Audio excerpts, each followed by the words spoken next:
I am just setting up a few things. Looks like I'm lagging a little bit again.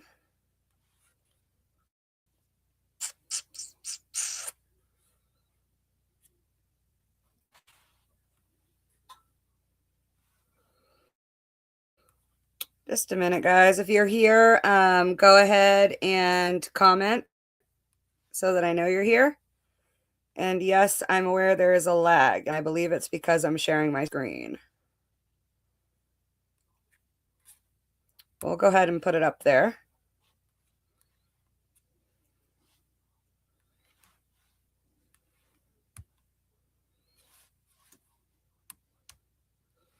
All right. I'm going to go ahead and start. Hopefully this doesn't lag super bad, and if it does, then I'll shoot it from my office at another time. But for today, it's going to be pretty good live, I think. We're going to talk about women throughout the ages this week in our weekly free training. First of all, our weekly free training is brought to us by our amazing new sponsor, NDL Industries. They make some awesome fittings, black iron, ACR, everything you could imagine. Go check them out, NDL Industries. If you're wondering where you can get them, shoot me a message and I'll find out for you. So today, anyway, we're talking about women throughout the ages in HVACR. We have done this one before, but it was while I was camping, so it was like even laggier than it is today. I am in my camper office. I was hoping it would be better, and it might not be. And if it isn't, we'll shoot it again because we can do whatever we want. So I'm going to go ahead and start. When you pop in, just shoot a comment into the comment section and I'll be able to see it. All right, I'm going to go ahead and head into slideshow mode.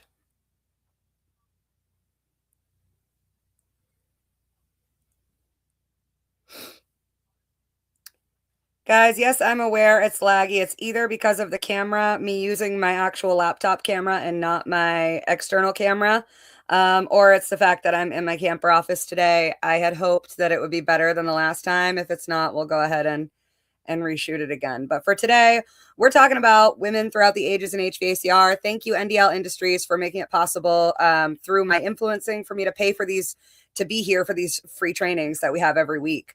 Usually they're technical trainings. This week, I wanted to do something a little bit different. I want to get into, there was a very dominant feature at AHR this year. And that dominant feature was absolutely women. There are so many more women in the influencer world and women in the install and service worlds now than there were when I started, and definitely when many of you started. So I wanted to make sure that we highlighted those people. So I'm going to go back over to the slideshow. I will check the comments in a little bit. There's nobody here yet, so I'm just going to go for it. And if you pop in, just leave me a comment. All right, so women throughout the ages in HVACR. It starts all the way back in the ancient world with the ancient queens of HVACR, we like to call them. So I'm gonna move over a little bit, see if it helps at all. Go here and see if this helps at all. So basically, since the beginning of time, women have been kind of had the charge in this part of life, in the cooking and home heating and cooling of foods and keeping things fresh. In all of those areas, women have really had the upper hand. We're the ones that have always been tasked with those things. So, man, my video is lagging so bad. Hopefully my audio isn't. But yeah, we'll see. So anyway, ancient queens of HVACR. First of all, it started out literally in caveman times. Women were the ones women did hunt in some subcultures of early humans. We're actually learning that women would, hunt and gather, or at least the gather part. We're not really sure how much hunting they did, but a lot of the time they were the ones left back at the dwelling. So we didn't have, in the very beginning, we didn't even have shelter. We were up in trees for sleeping. We were finding caves, whatever. We hadn't even found fire yet. And that's why we were gatherers to start and became hunters later. So once we became hunters, we realized we had to find a way to cook our food. How that happened, God knows. Did we find out it tasted better when it got really, really hot? Who knows? But we did. After that moment in history, women were the ones who were very much tasked with being at home, keeping fires going for warmth, and also keeping fires going for cooking.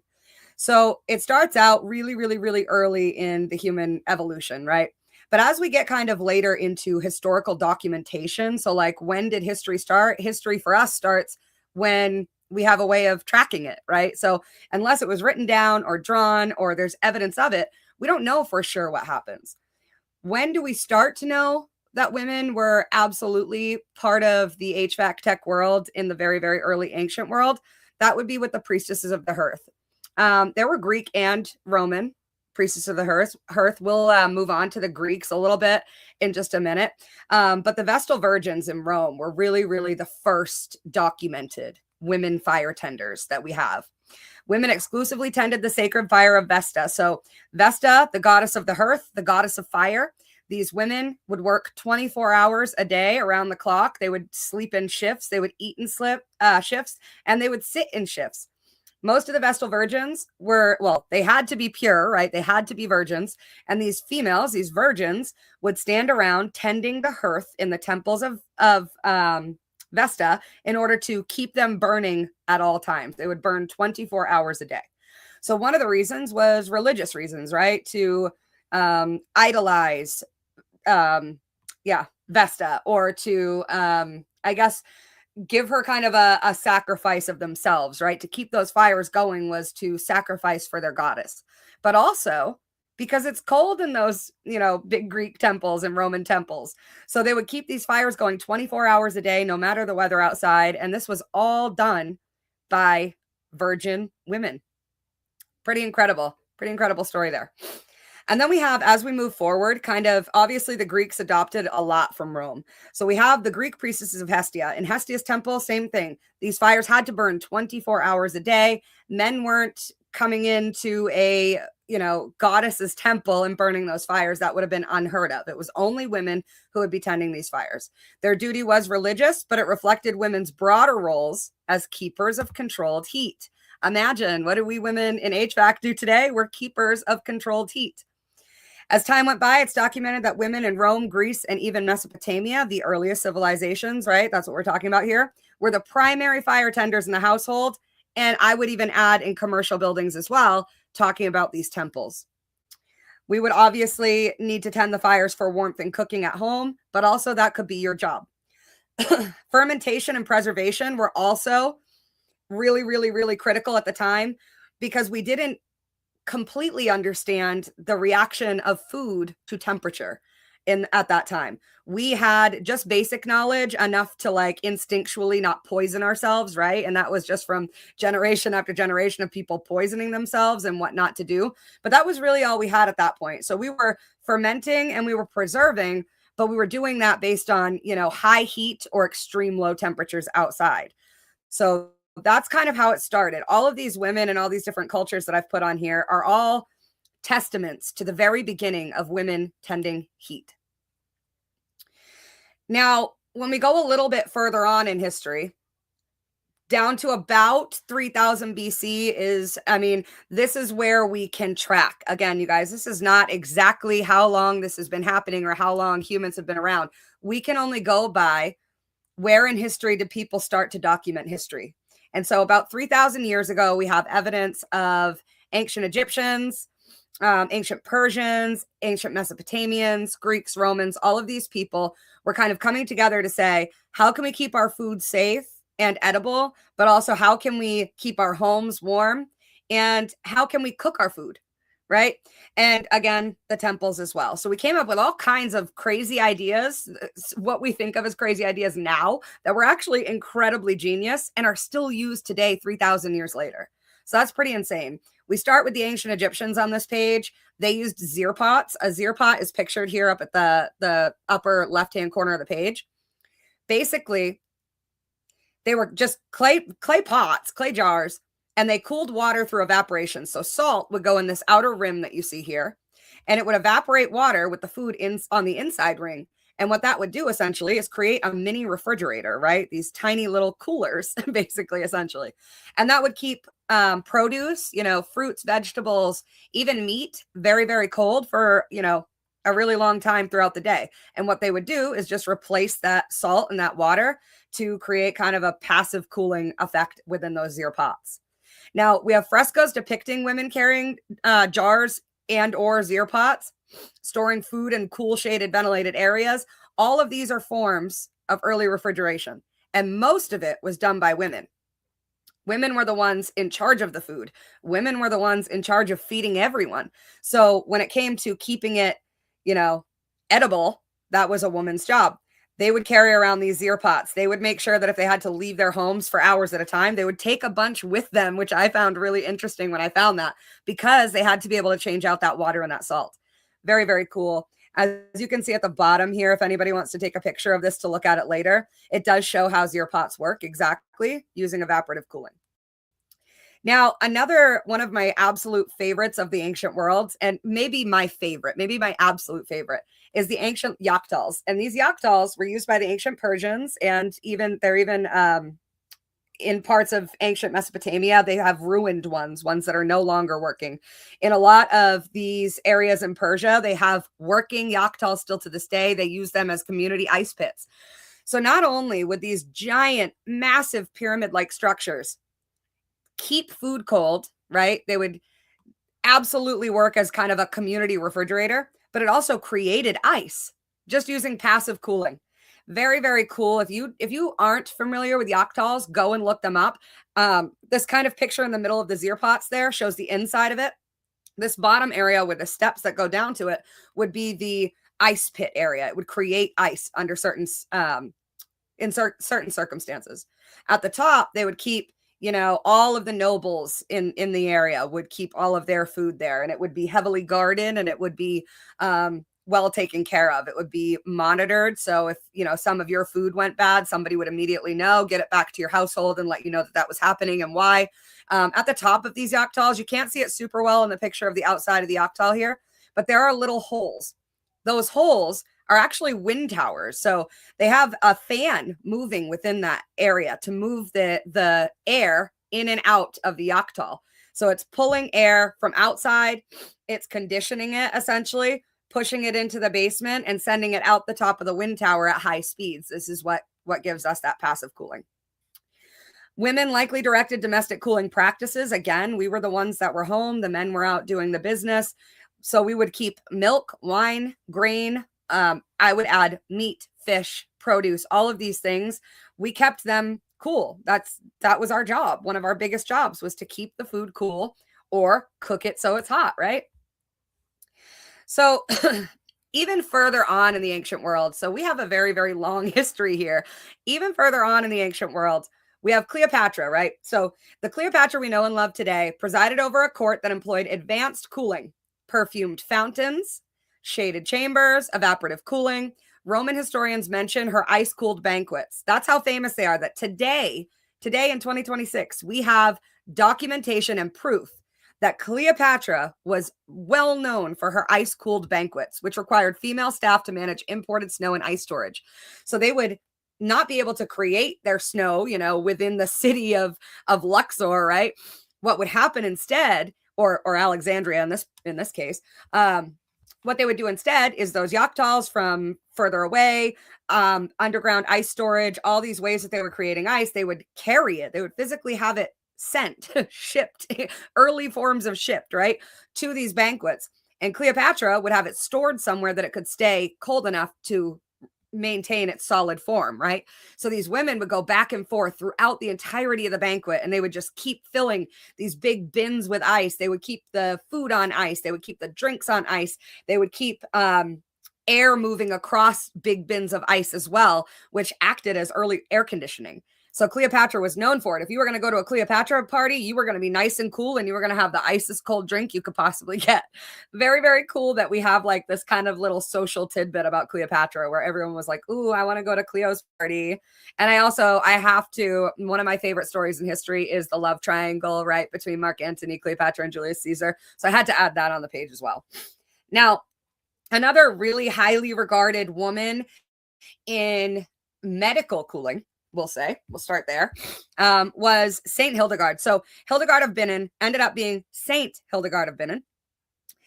She was alive from 1098 to 179 AD. No, 1179 AD. She was an early German woman who had written about medicinal heating and cooling in food, herbs, and disease treatment. She even became recognized as Saint Hildegard. So I will say this about Hildegard. She started out being highly regarded as a kook. Everyone's like, this lady's crazy.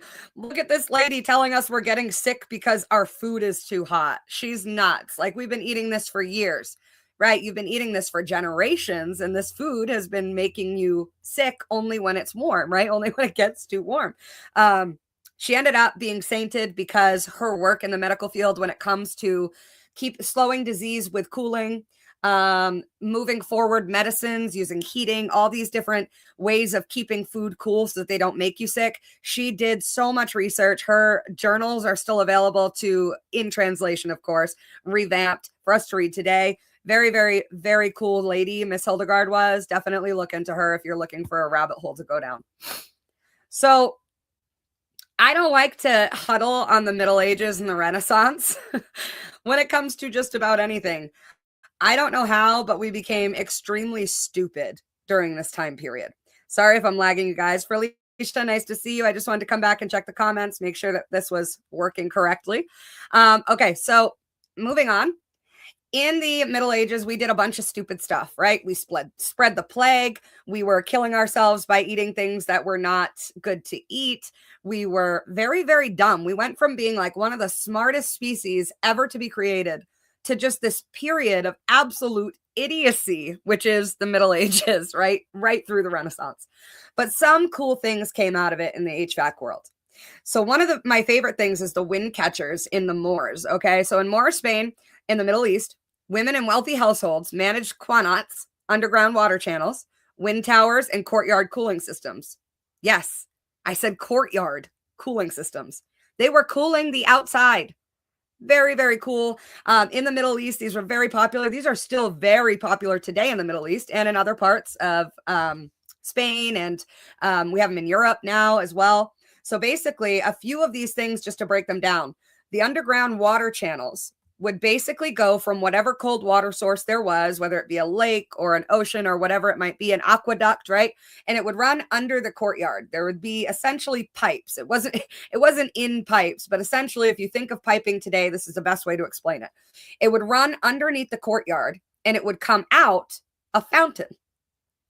And so these fountains would then take that water and bring it back down to the source, and it would re-grab that water. And over again, we had this refrigeration cycle, right? So these fountains, just being there, were a sign that that courtyard was probably cooled. As you would walk, you would walk out of, say you were on a very, very busy street, it's 100 degrees, you would walk into this courtyard to sit down on a bench and have a respite, and now you're sitting in 70-degree air just because of these cooled courtyards. So a lot of the time, especially in the Middle East, they would pair those two things. They would pair these wind catchers, which would essentially, if you look at the little diagram here, fresh air to inside the units, hot air to inside the units. It would take that hot air, it would spin it in a cooler place, a shaded place, right? An insulated place. And then it would take that same conditioned air and spit it back out, just like we do in homes today with ductwork. But this was a whole courtyard this was cooling. And a lot of the times they would pair those two things. Now in Granada's Alhambra, cooling systems used water fountains and airflow. This is one of the very, very well-documented places where they used both. They would have the cooled ground via the water, and then they would have the cooled air via the wind tower. This is 13th and 14th century, you guys. That's insane. That is a long, long time ago, and in a very stupid period of our existence that we were able to come up with this. Women of the court lived in and often directed the operation of these spaces. So the way you see female kind of like toll booth operators now, that's sort of what it would be, or like lighthouse operators. That's how it would be. These women would live in that tower, and all they would do is ensure that it was continuing to operate as it needed to. Very, very cool. Though their names are often missing, and this is what happens, you guys. These names that I'm going to tell you in this presentation are only a very small percentage of the actual amount of names of women in HVACR in history. That's because we were most of the time either never mentioned at all or replaced completely by men. So we have to remember that as we go through.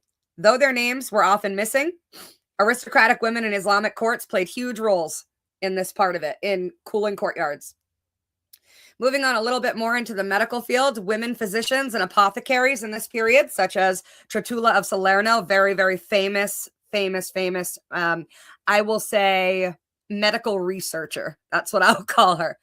Where was I? Used heat and cooling therapies in medicine. Cooling to slow the spread of disease, heating in order to kill bacteria. Very, very, very big change from what we knew before to what we know now today. All came out of the school of Salerno where Trotula taught.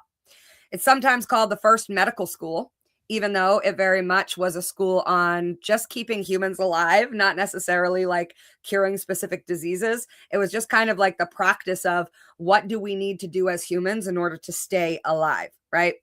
These practices overlapped with HVAC principles, controlling environment and temperature for health. Now, another cool one, by the 17th century, ice houses became common, especially on estates in England. So if you picture the estates in England, these were abbeys. These are chalets. These are these massive, what you would probably call a castle before then, right? Although they still had these even more massive castles, so they don't call them that. These are giant estates, right? And on those estates, they had everything, right? They had horse stables and they had guest houses and they had fountains and they had all these things. So they would also make sure that they had an ice house. That ice house was to be kept stocked. If you were the person in charge of the ice house and everyone had used all the ice up and we were about to have a banquet or a party and we had no ice, you were fired and you probably got your head cut off, right? Women of noble estates, duchesses, countesses, lady stewards. So we're not talking even princesses or queens, you guys. We're talking the ladies of the land. Oversaw the staff who harvested the ice, insulated storage with straw, and maintained supplies for cooling drinks and food. So there would be a woman of the household at the very tip top of this kind of supply chain of ice. So the woman of the household would always make sure that everything was ordered, paid for. She would hire people under her to make sure there was plenty of hay insulating the ice house, to make sure that there was plenty of ice always stocked in the ice house. Really a kind of a cool little tidbit is that letters and estate accounts from the 1600s show household mistresses planning ice usage for summer feasts, which was a direct link between women and refrigeration practice. Men typically knew nothing about this. If you had asked a man in the Middle Ages in the 17th century, how does your wife keep those banquet halls so cool during your parties? How does she keep the food cool? They would have absolutely no idea other than it has something to do with ice. The women actually planned and designed their households and rooms that they added onto those estates specifically to be able to easily keep them cool using ice and air. That is refrigeration, ladies and gentlemen. Lady Anne Clifford, 1590 to 1676 in England, was one of the earliest women documented as operating a climate control system at a managerial scale. So Lady Anne Clifford, that was her passion. It wasn't just one of her jobs as the lady of the household. It was her passion to learn about this, about how to keep a climate controlled environment. And she fell right into it. There are so many of her papers that she wrote and all these things. And this is a woman who is at the time just supposed to be kind of sitting on her, bonnet, drinking tea and impressing men. And instead she's over here like, how can I keep this home even cooler? Very cool. Emily du Chaillet, one of my absolute favorites as we get into the Renaissance period. She translated Newton and studied heat, energy, and motion. Foundational physics that eventually fed into thermodynamics, making her one of the first women to theorize energy transfer. So now when we go into trade school or we immediately start learning about HVAC, the very first and fundamental principle we learn is heat transfer. We would know very little about heat transfer if we left it solely to Newton, who wrote the laws. And a lot of the time we talk about how we see it with Einstein. We see it with even great writers of the last few centuries. We see Dr. Seuss is one that's very, very much credited with all of the work that is done under the Dr. Seuss name, but we know now that his wife had a lot to do with what he was writing and the repertoire that he got from that. It was no different back in the Renaissance when it came to things like science. So these women, we talk about Tertulla of Salerno. We know of some of her accomplishments, but there were probably 100 men who took credit for those accomplishments before we found out that she did them. Same thing with Lady Anne Clifford. Anything that Lady Anne Clifford had found in her research of operating climate-controlled environments would have been published or fancified by men. She would not have gotten credit for those. The only reason we know is because of letters that she wrote. That's the only reason we know that she was even doing this at this time. Emily du Chaillet is no different. She actually went without a lot of her credit, and probably still today.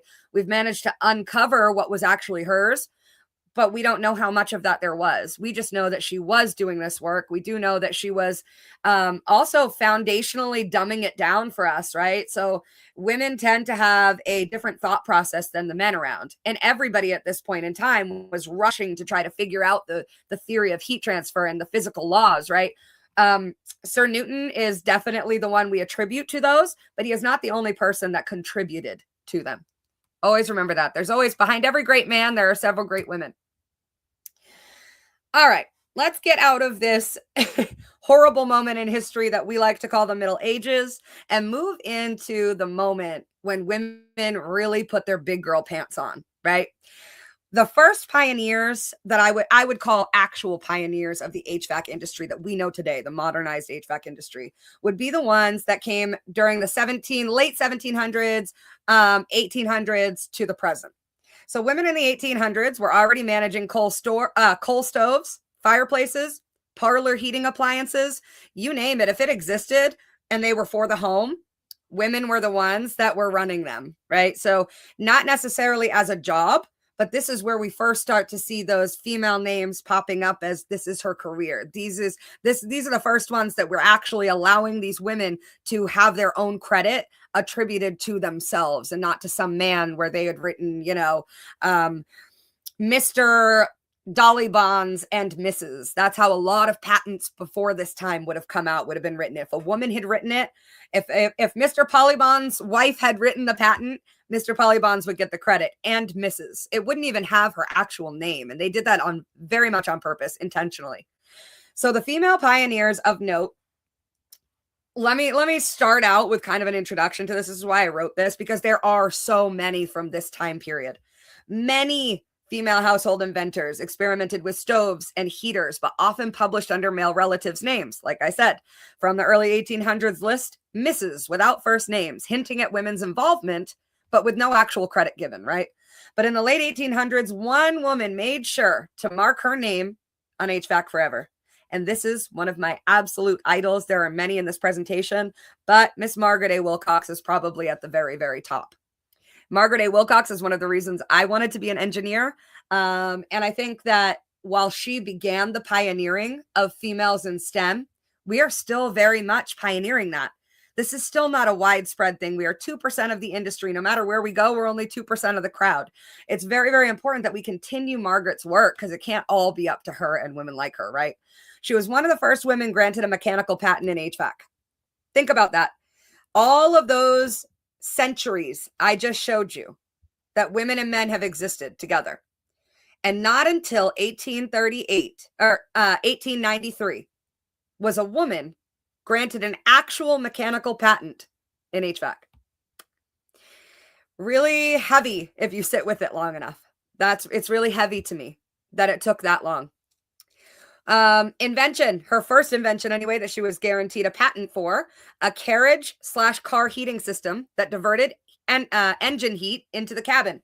So she's sitting on a train, actually, is how this actually happened. She was sitting on a train and she's going, I know that engine makes heat. We have to feed coal into it. I know there's heat there. Why can't we divert that heat safely into the cabin? She figured this out and ended up being solely responsible for us being able to now, instead of only moving cargo, right, refrigerated boxcars and cold food or room temperature storage across the United States via these giant railroads they were building at the time, people. She made it so that we could also, even in the winter, even in the summer, move people. That was a very, very big part of the innovation of the West of the United States. Also, England, also Europe, also Italy, all these different places were all adapting to these same inventions. Very, very cool. She also patented a combined cooking and water heating stove. This stove was essentially a boiler that you would use for cooking and heating your house. It was one of the initial residential boiler ideas. Her work represents the bridge from household heating into industrial HVAC engineering. Like I said, she ended up designing most of the heating and a bunch of the cooling for box cars. So it moved us really from like this woman just kind of developing things in her home that would make like life easier for her and women like her, to a woman having a job as an engineer in the industrial world. So that's how we got to where I am today. Very, very, very cool. Let's see who else we have. So lots and lots. It's very funny because we have Margaret A. Wilcox, Mary Engel Pennington, Margaret Ingalls, right? Many of these women have almost the same names, and it's just because they so often reused female names back in this time period. So my next idol that it brings me to is Mary Engel Pennington. She was born in the late 1800s, career flourished after 1900. A chemist and refrigeration engineer, Pennington began her scientific training in the 1890s. By 1895, she was already experimenting with food preservation through cooling. Insane, you guys. She just wakes up one day and goes, I don't want to be a housewife. I don't want to be what all these other women want to be. I want to go and engineer and build and learn and document and research. I want to do all of these things that the men are doing. This seems like way more fun.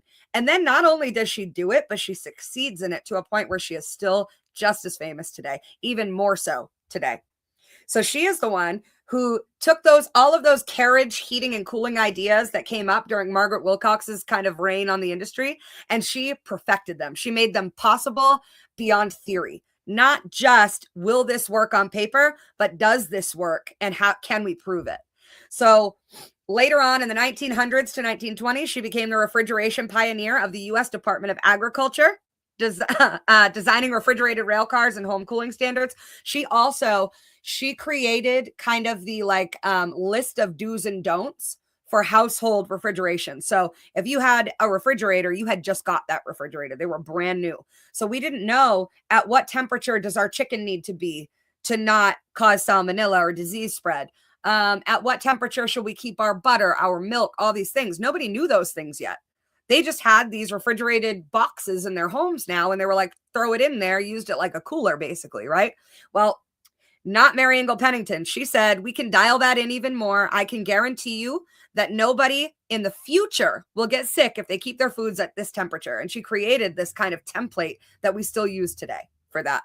So thank you, Mary Engel Pennington, for making sure we don't get sick from the food that we eat, even though it's in an ice box in our house. That brings us to Margaret Ingalls. She was born in this era, active after 1900. Though her HVAC engineering breakthroughs came in the 20th century, she was educated during the late 1800s and early 1900s. She symbolizes how women's access to formal engineering education at the century's end prepared them to shape modern HVAC. So when we talk about formal training, we're talking about going to college to be an engineer, right? This was unheard of until Margaret Ingalls did it. Absolutely unheard of for women to do that. That didn't happen until the 1900s, you guys. We've only been allowed to go to college for engineering for a little over 100 years. That's insane. That is absolutely dastardly, right? It's something that you look back and you go, how did you sell all these people on the fact that women couldn't go to college? It's insane. To discount half the population is crazy. And it's something that we very much learned from. Now, I don't know about you guys, but I have seen this post going around. Just going to check the comments real quick. All right, we got a couple of people here. Awesome. So I have seen this post going around on Facebook, and I'm very, very glad that they have a correct picture of Alice Parker attached to this post. I don't actually know that it is Alice Parker because pictures of Alice Parker in her early life were very rare. Like I think I've seen two that were actually definitely Alice Parker. Now, what happened with Alice Parker's invention, we'll get into that in a minute, but as you see, there's two different pictures of two different women attached to this patent, right? Keep that in mind. Now, the invention, 1919, patent number US 1325907A. Alice Parker filed a patent in 1919 for a natural gas powered central heating furnace. This is the original patent for the furnace we know today. Now, the design was flawed. It wasn't as perfect as ours is today, but it was correct. It would have worked in theory. This was a patent that changed the world. And now we have to think about the time period, 1919, right? So we'll say 1920. We still have 40, we're just out of slavery, and we still have 40 more years of complete segregation in the US.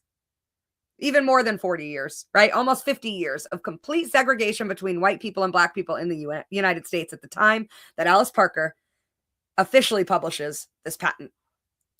So keep that in mind. Central furnace system provided heat throughout an entire home, not just one room. Before that, we had coal, we had wood, we had water. All of those were in one place. It would just radiantly heat your home.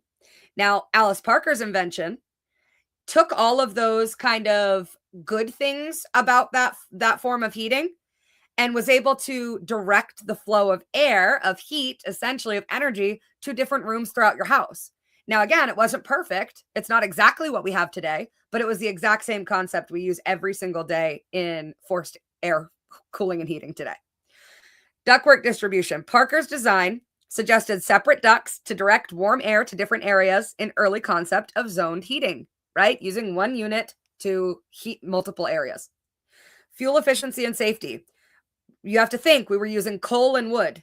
Very, very expensive forms of fuel. Very expensive. Even today, wood is still a very expensive way to heat your home. I know because I do it. Natural gas was much cheaper. I mean, it was brand new. They were just tapping, most of these areas of natural gas in cities and whatnot. Her design envisioned replacing bulky wood storage and dangerous coal fires with piped-in gas, just like you know it today. We did not have natural gas furnaces until after this, when Alice Parker made this beautiful design, and then somebody said, wait, if we just change this, it'll work perfectly, right? She was right. Now, the thing about Alice Parker is her name was always credited with her patent. The interesting thing is, it would have been unheard of for an African-American woman in the 1920s, or even before, to be fully accredited with a patent so massive, so life and industry changing as this one. So somewhere along the lines, the press said, this is Alice Parker, and this is her design. Now, this bottom picture is the picture that was shared along with that patent to the public in newspaper articles, in county fairs. When they would, talk about it, they would put up a picture of this woman on the bottom and Alice's awesome design here. And they would talk about it like it was absolutely inflammatory, because it was. It was inflammatory because a woman made it. Now, think about how inflammatory it would have been if they had known what the real Alice Parker looked like. This top picture here. The real Alice Parker was an African-American woman who designed this patent that was completely detrimental to the United States and afar, right? The whole globe's way of heating homes. And because of that, somebody took a picture of this woman who lived in Alice's town and shared it widely for generation after generation, decade after decade, until Alice's family finally said, enough. This is Alice Parker on the top here. That is not Alice Parker. Please stop sharing her as if she's a white woman. She was a black woman the entire time. And now we have these beautiful pictures of Alice Parker that we can look back on. A lot of this is being shared on Facebook right now, Alice's story. I don't want to say that the picture that they shared alongside that Facebook meme is in fact Alice, because I know how rare and how awful it is to try to find a picture of Alice in her early life. I'm not positive that is a picture of her. I'm just happy that they're using a picture of an African-American woman instead of this age-old, shared over and over and over and over again picture of a white woman that was presented with this patent for so long. All right. Now, one of my absolute top of the top idols right here.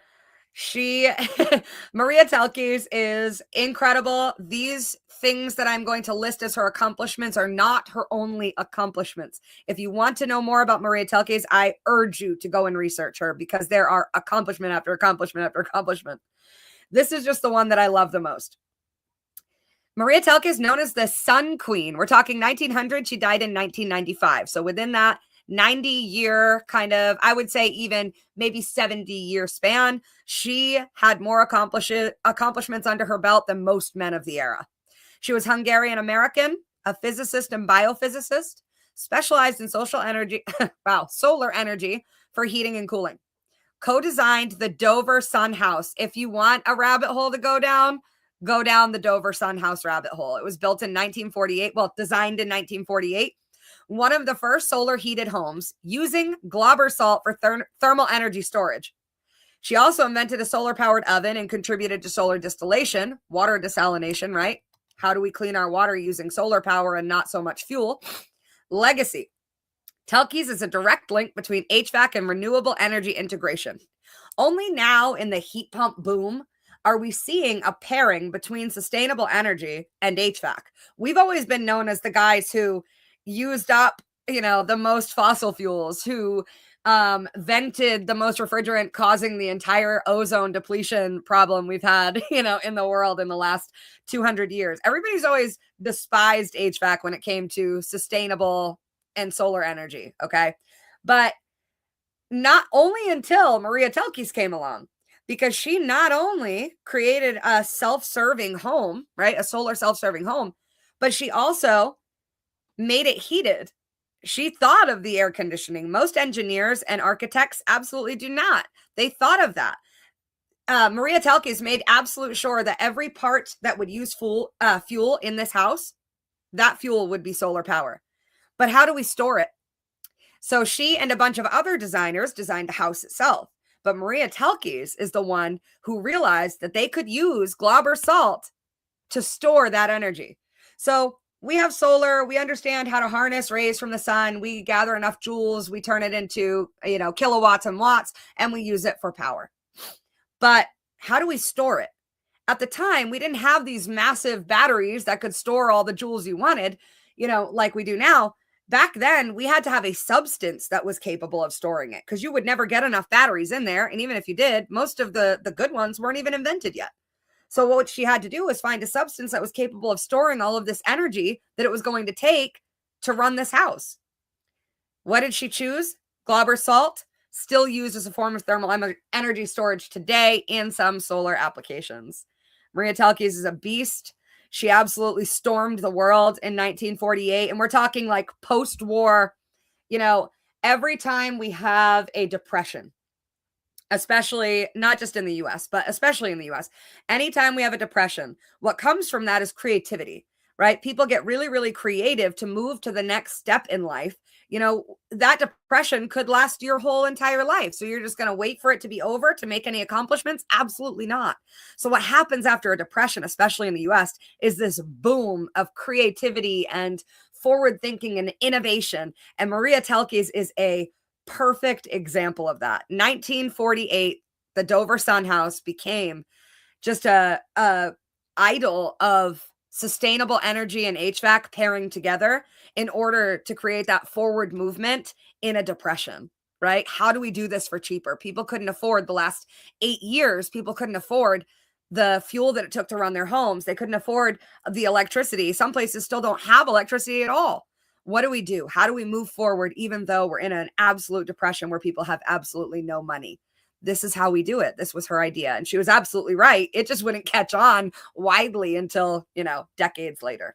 But yeah, the Sun Queen is one of my absolute favorites. Now let's talk about today. It is really hard to find any type of class that's about history where that history leads into today.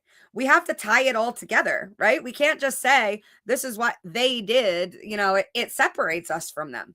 No, it's what we as women started doing and are still doing today.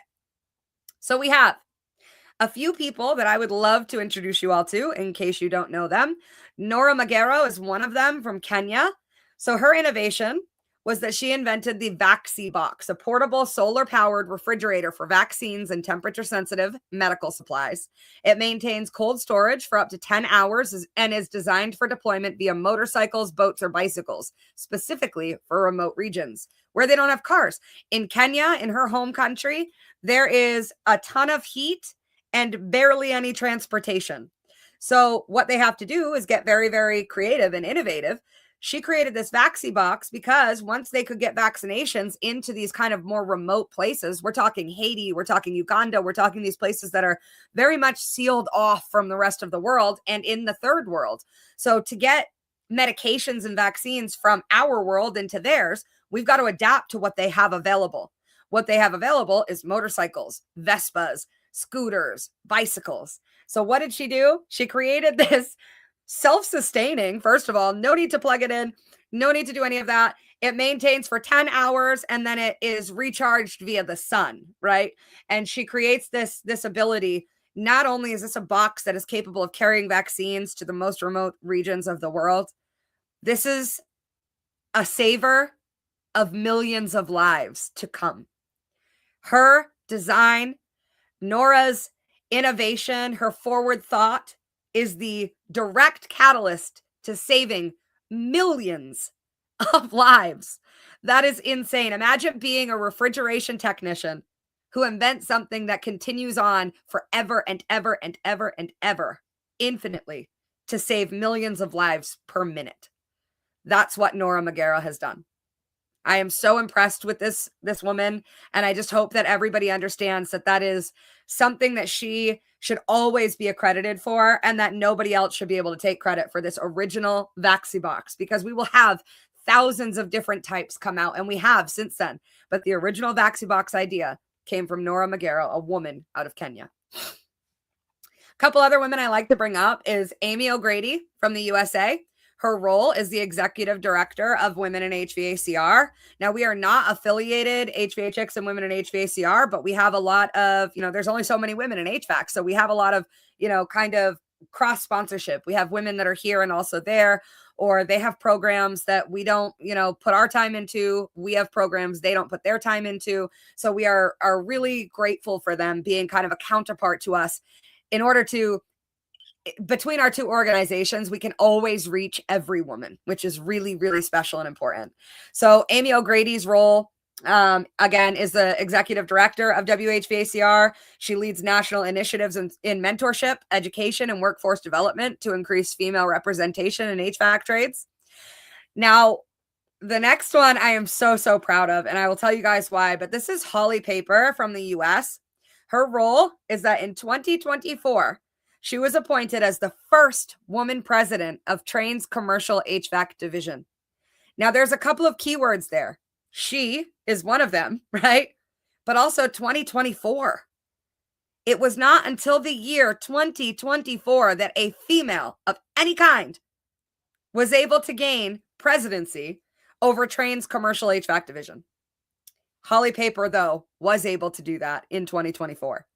You have to picture, if no woman's been able to do it until 2024, then Holly being able to do it probably came from some serious, serious struggle and dedication and grit and spirit. And I am so, so proud to see her appointed to that position. Her impact is pioneering female leadership in one of the largest HVAC corporations, right? She also serves on a lot of boards. One of them is AHRI. So this woman is very little spoken about, and I'm absolutely not sure why, other than that she's so humble. She probably just doesn't self-promote at all. She is an amazing, amazing testament to women in today's HVACR.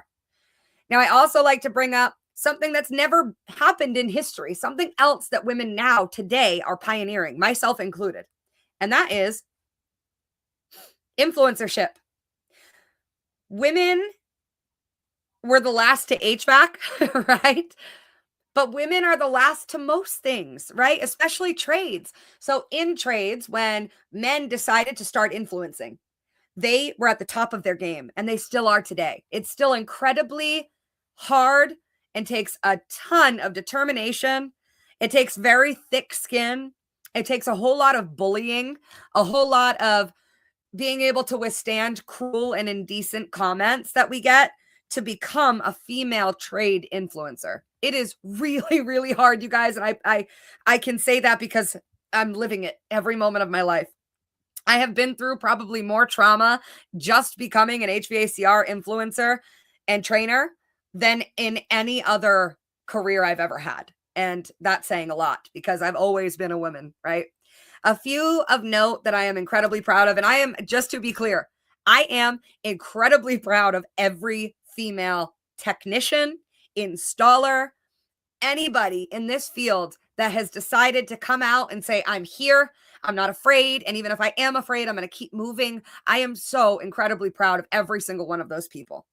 I am also, not instead of, I am also very, very proud of these women and all other women that are in influencing in trades specifically. It's a very, very traumatic place to be. HVAC Jess, we all know and love her. She just won Influencer of the Year at the Tactical Awards. I just put a picture of her and I up at Tactical. She is one of the most real, down to earth, I guess she sensitizes people to what it's really like to be a woman in HVAC. She shows everything. She doesn't cut out the hard stuff. And I absolutely love Jess for that. HVAC Ash, wow, HVAC Ash and Becca Loves HVAC. These two girls are absolutely amazing as well. I love them to death. They are both working for Viper currently. And I've learned everything I know about the chemical side of HVAC from these two women. They're beautiful, they're smart, they're funny, they're intelligent, and they don't back down from anybody who tries to take that from them. And that I am so proud of that every day.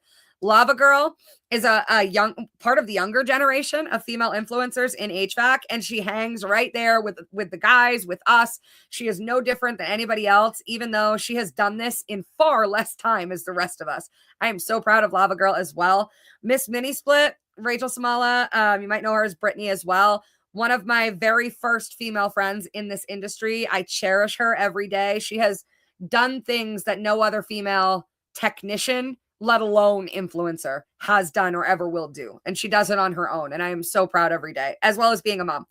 And then Lil, the Chicago HVA-Chick, is one of my absolute best friends in the world. She was one of my first students in the coalition. She has become the Chicago version of me, literally. She has become the HVA-Chicks ambassador to Chicago. So if anybody in Chicago needs an HVA-Chick, that's who they get, is Liliana. She works her butt off. She's an incredible artist. She's a great mom. She's an incredible friend. And she always knows how to do my makeup perfectly the first time. And anytime she's not at an event that I'm at, I get really upset about that because I always want my Lil. Oh, and she helped me to smuggle my flats into the Tactical Awards the year it was in Chicago. I'm glad it's going to be back there this year because we'll get to see Lil again there. All right, guys. Women have sustained a major role in the HVACR world since the beginning of human history. We've just proven that. We will continue to learn, to work hard, and to build this industry through innovation and progressive movement until our time on Earth ends. Celebrate women in industrial trades today and always, as if the future of our infrastructure depends on it, because it does. History repeats itself over and over. We can clearly see that it does. All right, I'm going to stop sharing my screen. That was a lot to unpack. That was absolutely a ton to unpack. Oh my God, my hair's so fluffy today and I have no idea why. I am lagging so bad, you guys. I'm sorry. If this comes out in the video, I'll cut it down and then I will do another one from my other office. I just was out here because I needed peace and quiet today. I thought it would be better than this. All right. If anybody has any further questions or wants to know more about women in HVACR, please just reach out. And we will have another podcast episode on women in the HVAC world too, where we can get some of these women that are still around today to come on and talk to you about what it's been like coming into the world and how you can be a really good ally. As always, we are so grateful to the men in our lives who, instead of standing on the glass ceiling and trying to kick us down, they, give us a boost and lend us their hammers to smash that thing to bits. We appreciate you guys every single day. I love HVA-Chicks Coalition and its absolute mix of demographics of women and men and even children, 16-year-old kids that are just coming in, as well as guys who have been in the trades for 50 years, women who started out, during the 2008 depression. Like, we have people from every walk of life, and we're all working together. And I'm so grateful and I'm so proud of all of you. Thank you for being here with me. Thank you for being in HVAC with me. And let's try everything we can to get the women of tomorrow into this field. All right, guys, I'll catch you on the next one.